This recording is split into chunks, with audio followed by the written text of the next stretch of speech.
n1 be the number of coprime to 132 that are less than 132, and n2 be the number of coprimes to 65 that are less than 65.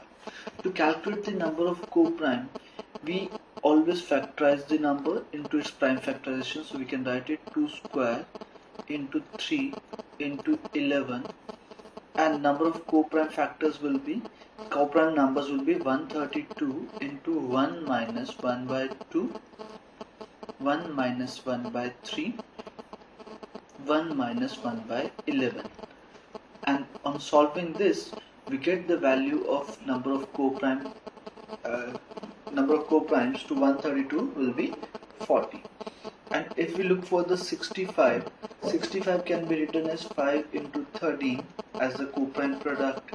So 65 into 1 minus 1 by 5 into 1 minus 1 by 13, and on solving this we get the value as 48.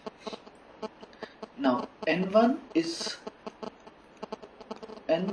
40 and n2 is 48.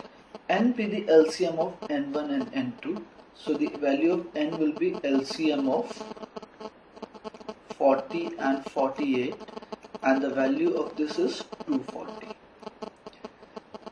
Now 8 factorial equals to k into n, and n here is 240. So the value of k can obtain the maximum value as 8 factorial upon 240, and on solving this we get the value as of k as the maximum value of k as 168, as k is a natural number. So answer for this is A option.